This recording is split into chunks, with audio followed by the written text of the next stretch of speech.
Hello, this is Dave. Today I want to talk about what I consider to be the biggest lie of all. It's a subject I've been looking at for the last 6 months, and I've been pretty hesitant to talk about it because, it's a really controversial subject. Now, I stumbled across this completely by accident. I was researching something on a totally unrelated topic and happened to see an intriguing sounding video.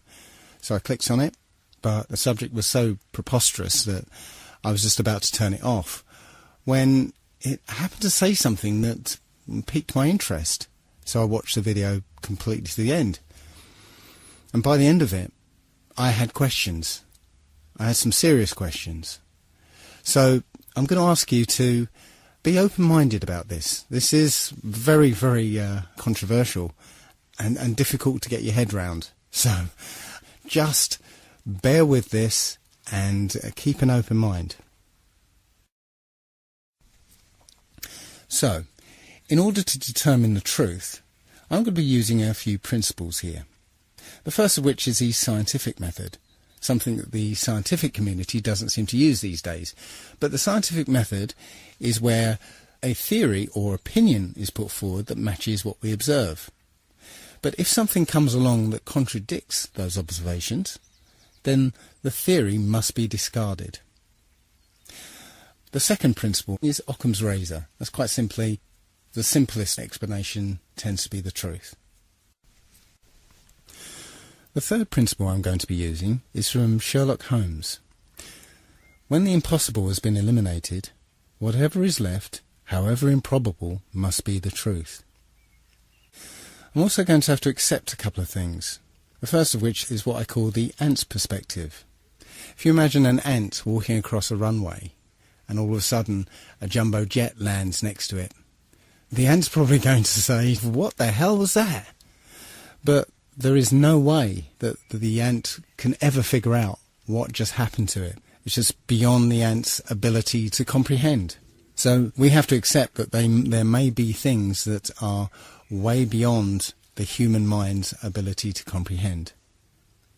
The other thing we have to accept is how easily our minds, once they've been programmed or given a world view, how easily those minds can be fooled.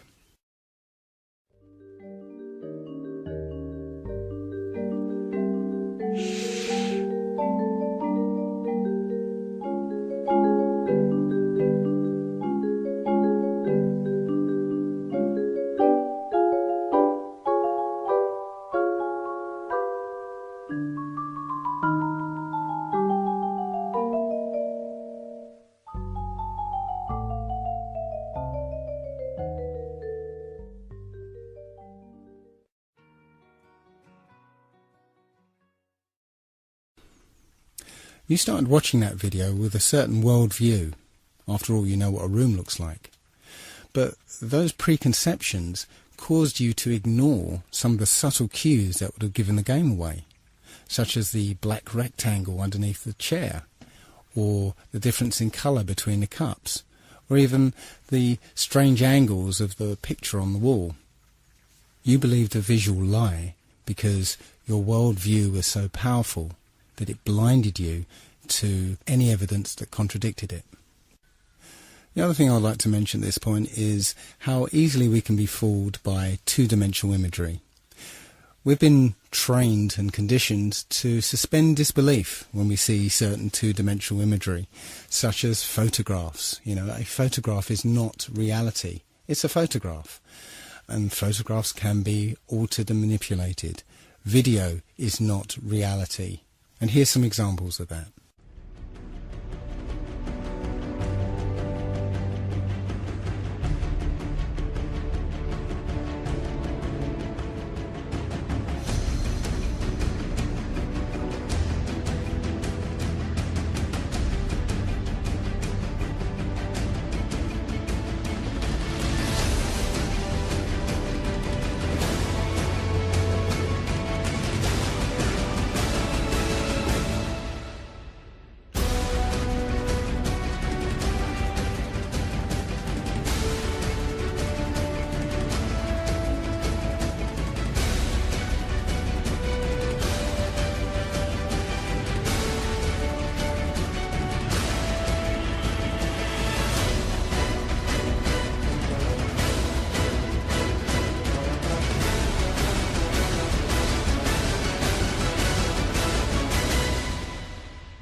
Pretty realistic stuff. Point is, you can't automatically trust any two-dimensional imagery or media that's presented to you by the establishment. So let's get down to it then, shall we? This is apparently the truth of our world. We live on a spherical planet called Earth, spinning at 1,000 miles an hour on a 23.4 degree tilt. Now, I always thought it was 23.5 degrees, but as I researched into this, I found it was actually 23.4. That's 23.4 degrees away from vertical. Funnily enough, that leaves 66.6 degrees away from the horizontal. Interesting. So anyway, we're orbiting an ordinary star that is apparently 93 million miles away.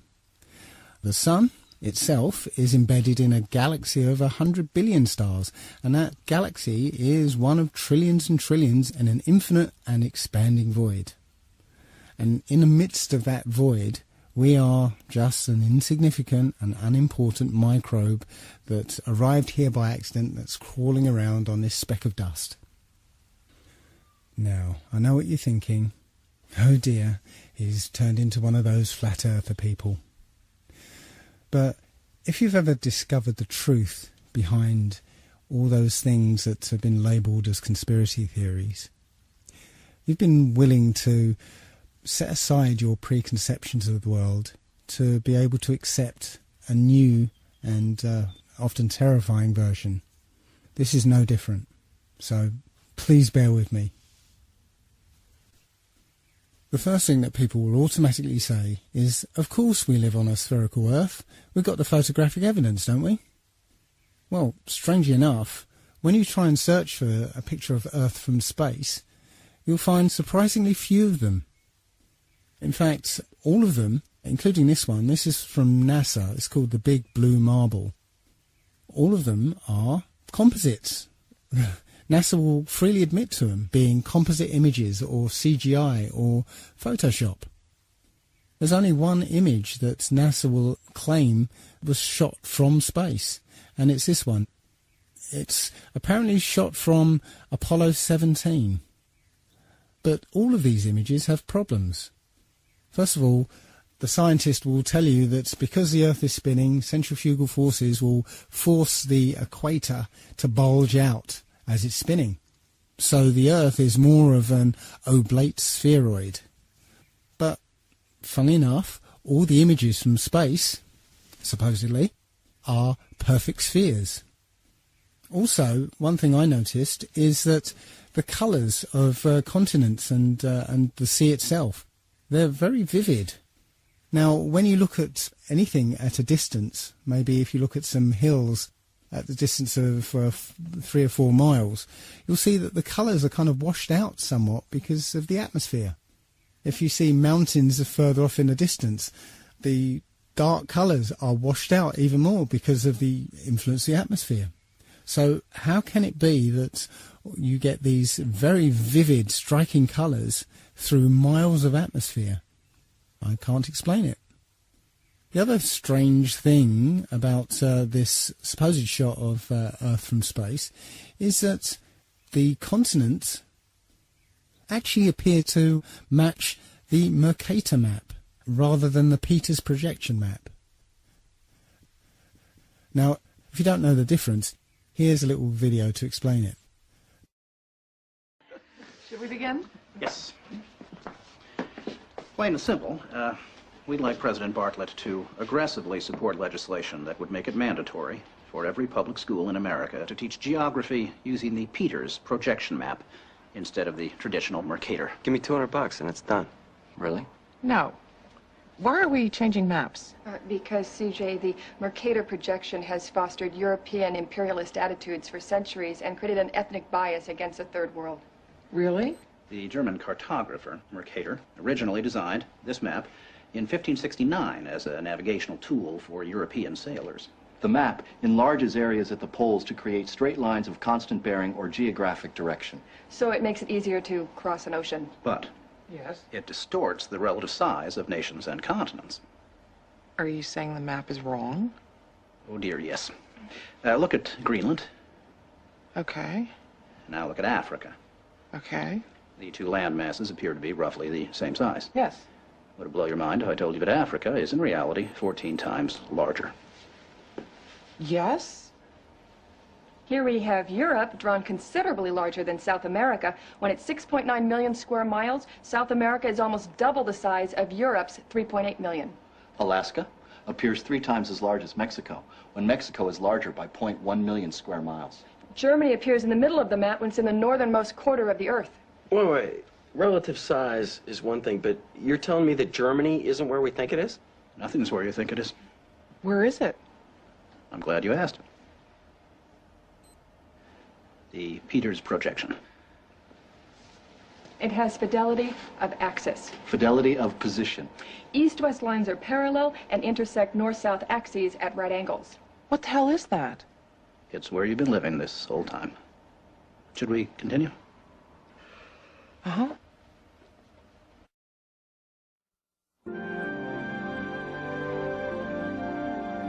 So, you're probably wondering what all of this has to do with social equality. No, I'm wondering where France really is. Guys, we want to thank you very much for coming in. Hang on. We're going to finish this. Okay. What do maps have to do with social equality, you ask? She asked. Salvatore Natoli of the National Council for Social Studies argues, in our society, we unconsciously equate size with importance and even power.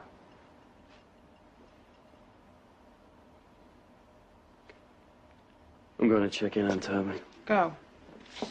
These guys find Brigadoon on that map. You'll call me, right? Probably not. Okay. When third world countries are misrepresented, they're likely to be valued less.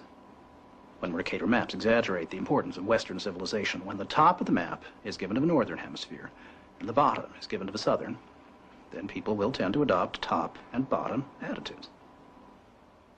But wait, where else could you put the Northern Hemisphere but on the top? On the bottom. How? Like this. Yeah, but you can't do that. Why not? Because it's freaking me out. So the Mercator map was designed as a navigational aid, but the Peters projection map is a more accurate rendering of what the continents look like. So why then do all the images of Earth from space show the Mercator map? I guess that's because that's what we're used to.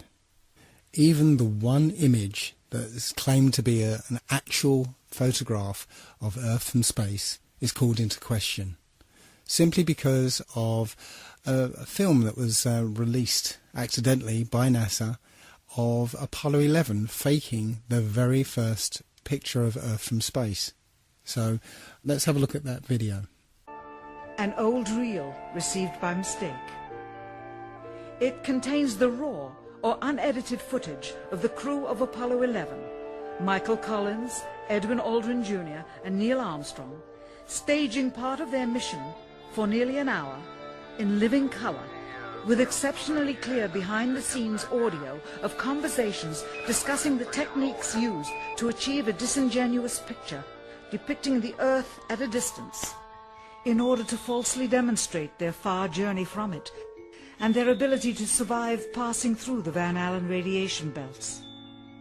It cannot be misconstrued that this staging was done for some other reason, for the reel itself is slated and dated July 18th, 19th and 20th, 1969, the very days of the mission when they were said to be approaching and achieving lunar orbit. Understand, too, that only about 20 seconds of this raw footage was ever broadcast to the public, and these conversations discussing their deception were believed to be private. Until now. Here they discuss that these television transmissions were in fact not broadcast live as everyone believed. They were first screened and edited for playback later. Roger, Neil. We just wanted a narrative such that we can, when we get the playback, we can sort of correlate what we're so much. Here they discuss the fact that they have turned out the lights and have blocked out sunlight from entering the spacecraft through the other windows, as to not cause any reflected light to fall onto the spacecraft's wall in the foreground. Okay, very good. Well, shut out the sun coming in some of the other windows into the spacecraft, so it's looking through the number 1 window, and there isn't any reflected light. The reason this was done is so that the truth of the matter would not be revealed. It is this. Though the federal government would have you believe that this is a view of Earth from a distance out of the spacecraft's window as it nears the moon, it is not. What they have ingeniously done is placed the camera at the back of the spacecraft and centered the lens on a circular window in the foreground, outside of which it is completely filled with the Earth in low orbit. The circumference of the window then appears to be the diameter of the Earth at a distance, with the darkened walls of the spacecraft appearing to be the blackness of space around it. That is why they wanted the interior dark and blocked out the sun from any other windows. Here you can see the extruded window, probably 2 inches thick at the bottom. This is because the Earth's shine is coming in at a downward angle. It also causes the Earth to appear to be an irregularly shaped circle, for you are seeing the outside of the window at the bottom and the inside of the window at the top, which together form 2 different sized halves of a circle. Subsequently, this take was never used. As they perfected the shot, a crescent-shaped piece of black material was inset slightly into the window to create the illusion of the Earth's terminator line dividing night and day. It is uncannily convincing. During this segment, intended to be edited and played back later for the worldwide television audience, dated July 18, 1969, Neil Armstrong condemns himself as he states that he is 130,000 miles out, or halfway to the moon, as the NASA flight log also states on this date, when he is in reality in low Earth orbit of a few hundred miles. Roger, Houston, Apollo 11. Calling in from about 130,000 miles out. Here, during another segment, also intended to air after review, Neil Armstrong falsely explains to the viewers how the shot is attained by putting the camera's lens to the window's glass, as it would have to be if they were the claimed distance away from the Earth. We only have one window that has a view of the Earth, and it's filled up with the TV camera. If the window was completely filled up with a TV camera, as he stated, then an astronaut's arm would not be able to get between the camera and the window, as it obviously does here in this outtake. South America becomes invisible just off beyond the Terminator or inside the shadow. You can also notice how the astronaut operating the camera reacted to the mistake by attempting to pan away from it. Blue cast. See white bands of major cloud formations across the Earth. This is a segment that they believed wasn't even being recorded, much less suitable for broadcast, for the lens was being zoomed out and the scene was being changed to that of an interior of the astronauts at work, and apparently the stop button popped back up on the recorder without notice. Here is the diffused work light that they used to see camera controls, but not throw light onto the spacecraft's wall. Here they remove part of the crescent insert.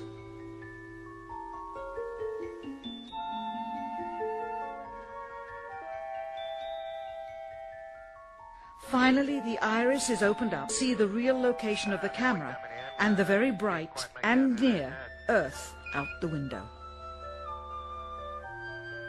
Here is the slate for the 19th of July, and the same shot of trickery on the 19th of July, and then the 20th, and the same misleading shot on the 20th. Later that evening, they were said to be walking on the moon. How can this be when they were in Earth orbit only 9 hours earlier, and the moon is some 3 days' journey? And you can see the full sequence on a documentary called A Funny Thing Happened on the Way to the Moon. That's one that I highly recommend you have a look at. But as for photographic evidence of a globe Earth, nope, it doesn't exist.